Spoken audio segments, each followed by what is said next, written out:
Hi friends, പുതിയൊരു പ്രൊമോയിലേക്ക് എല്ലാവർക്കും സ്വാഗതം. അനുപമയുടെ അടുത്തേക്ക് മാഷ് വരികയാണ് കേട്ടോ. അപ്പോൾ ഇന്ദ്രനും സുശീലയും കൂടി മാഷും അനുപമയും കൂടി സംസാരിക്കുന്നത് കാണാണ്. അങ്ങനെ മാഷ് സുശീലയും ഇന്ദ്രനെയും ക്ഷണിക്കുകയാണ് കേട്ടോ. ചീരുവിൻ്റെ കുട്ടിയുടെ വളകാപ്പിന് ക്ഷണിക്കാൻ വേണ്ടി വന്നതാവും. അപ്പോൾ സുശീല നന്നായിട്ട് തന്നെ മാഷിനെ അങ്ങ് അപമാനിച്ചുകൊണ്ട് സംസാരിക്കുകയാണ്.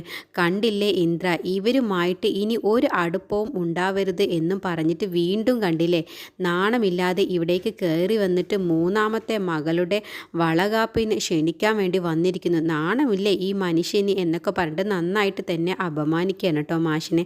അപ്പോൾ അനുപമക്കാണെങ്കിലും ഇതൊക്കെ കേൾക്കുമ്പോൾ വിഷമം വരികയാണ്. പിന്നീട് ഇന്ദ്രൻ ഹർഷയുടെ അടുത്തേക്ക് പോവാണ് കേട്ടോ. ഹർഷ വിളിച്ചിട്ടാവും കേട്ടോ ഇന്ദ്രൻ അവിടേക്ക് പോകുന്നുണ്ടാവുക. അപ്പോൾ ഹർഷയുടെ അടുത്ത് അന്ന് രവി ഇല്ല എന്നും പറഞ്ഞിട്ട് രവി എന്തോ ബിസിനസ് ആവശ്യത്തിന് വേണ്ടിയിട്ട് പുറത്തേക്ക് പോവുകയാണ് എന്നും പറഞ്ഞിട്ട് രവി പോയിട്ടുണ്ടാവും. ആ ഒരു ഗ്യാപ്പിൽ നോക്കിയിട്ട് ഹർഷ ഇന്ദ്രനോട് വരാൻ വേണ്ടി പറയാണ് കേട്ടോ.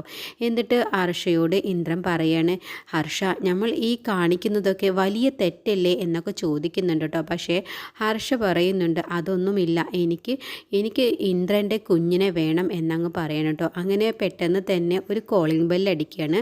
അപ്പോൾ ഈ സമയത്ത് രവി വരുന്നുണ്ടാവും കേട്ടോ. രവിക്ക് ഒരു ചെറിയ സംശയമുള്ളതുകൊണ്ട് തന്നെ രവി കളവ് പറഞ്ഞിട്ടാവും കേട്ടോ ഹർഷയോട് പോയിട്ടുണ്ടാവുക. ബിസിനസ് ആവശ്യം എന്നൊക്കെ പറഞ്ഞിട്ട് വെറുതെ കളവ് പറഞ്ഞിട്ടാവും കേട്ടോ പോയിട്ടുണ്ടാവുക. എന്നിട്ട് രവി വീട്ടിലേക്ക് വരികയാണ്. ആ സമയത്ത് ഇന്ദ്രൻ്റെ ബൈക്ക് അവിടെ കാണുമ്പോൾ തന്നെ രവിക്ക് നല്ല ദേഷ്യവും കലിയും വരികയാണ് കേട്ടോ. എന്നിട്ട് ബെല്ലടിച്ച ശേഷം ഇന്ദ്രനും ഹർഷയും കൂടി കതകങ്ങ് തുറക്കണം. തുറന്നതോടുകൂടി രവിയെ കാണുമ്പോൾ അവർ രണ്ടുപേരും ആകെ അങ്ങ് ഷോക്കാവുകയാണ് കേട്ടോ. എന്നിട്ട് രവിക്ക് ദേഷ്യം മൂത്തിട്ട് രണ്ടുപേരെ അങ്ങ് അടിച്ചിടുകയാണ്. അടിച്ചിടതോട് കൂടിയിട്ട് രണ്ടുപേരും നിലത്തേക്ക് അങ്ങ് വീഴുകയാണ് കേട്ടോ.